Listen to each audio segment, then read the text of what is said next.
Interactive drama games. Games that offer a heavily story-driven cinematic experience and offer the player a couple of choices within the story.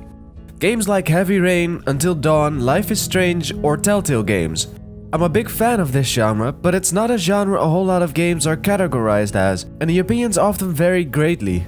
Therefore, I'd like to dive a bit more into the genre, analyzing its formula, its ups and downs, or at least my opinion of its ups and downs. Why I love these games, how I see them, and most importantly, how it separates itself from other genres or why it separates itself from movies. In regards to gameplay, they usually follow the same formula. Fixed camera angles to give it a more cinematic feel, walk around and interact with objects, control the reactions characters give, and occasionally do quick-time events. These are not games you pick up for the gameplay but for the narrative and atmosphere, and these are the elements the entire games are built around. First thing I'd like to address is that interactive drama games aren't create your own story games or play one of many storyline games. This is a misunderstanding I often hear people make. Interactive drama games, for the most part, have one and the same storyline.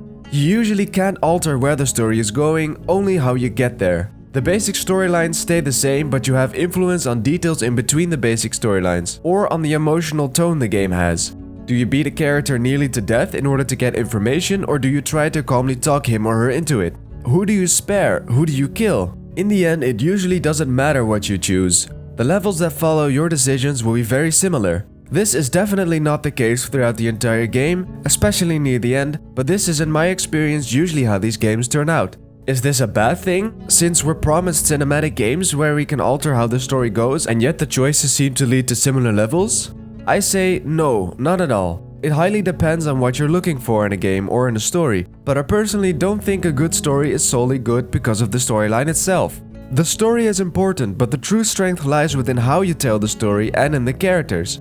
The characters are what makes the story, and this is where the biggest strength of interactive drama games lies. You are responsible for how the characters feel and what they overcome. You are responsible for whether they fail, succeed, get happy, or sad. It is this feeling of responsibility that draws me so much to these games. The fact that I can feel proud or I can be filled with regret because of the decisions I made. In a movie, if two characters start a romance, I can feel happy for them, but in an interactive drama game, you are the one being responsible for their happiness. Knowing that through my decisions, the characters end up happy and are prevented an eventual bad outcome can give a huge satisfaction, a certain empathy toward the characters. This is why I think interactive drama games are engaging in a way a movie never would be able to be, because it gives you the responsibility to make the story go as good as possible. I always make some mistakes in my first playthrough, and I know no one who didn't make a decision that led to a bad outcome or otherwise created regret. I can't. No. What you mean, no? There ain't no such thing as no. What also plays an important part in interactive drama games is your knowledge of the game, the illusion of choice, as you can call it. Creators use certain tricks to give you the idea your action influenced the story, while in reality you may not have as much control as you think. I've replayed multiple of these games, and they always are less good the second time because then you start to see through the illusion. You may have feared for a character's life the first time you played the level, just to find out the character couldn't have died anyway and all those quick-time events seemed rather pointless. You can make a decision that seems important at first, but then you realize the other decisions can have the same outcome. In a way, this is a weakness of the interactive drama genre, since it decreases the replay value and may even remove the suspense if you see through the illusion. But the amount of influence you have isn't always low, and interactive drama games make use of that, as you can see in the scenes where you do legitimately have influence. I once heard someone say, "I've replayed that fight in Heavy Rain and the outcome was the same.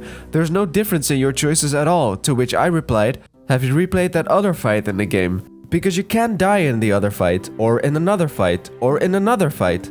My point is, in some chapters you do have influence, whether it's if a character lives or how a character feels or which path the character will take to its destination. As to other choices, you have none, and the games try their hardest to keep the illusion strong in the scenes where you have no influence.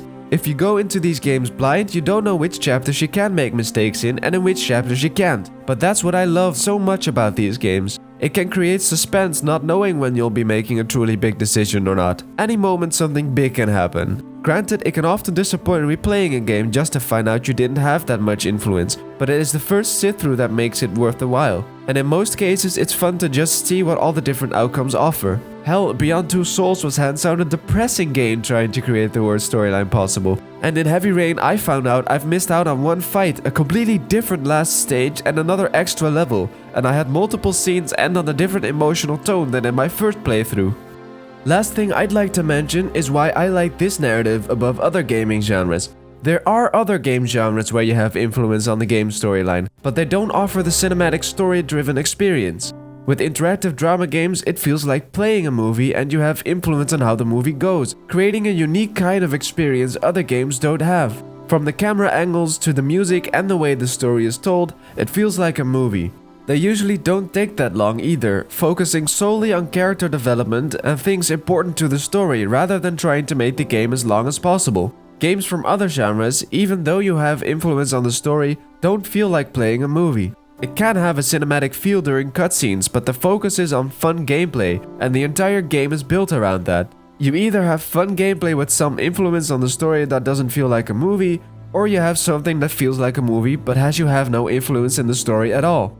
My final thoughts: I think this genre is the perfect mix between narrative and interaction, and they usually don't take that long so it can focus on what's important. I love the cinematic feel and think the choice system creates a sense of responsibility, allowing an immersive experience a movie could never offer.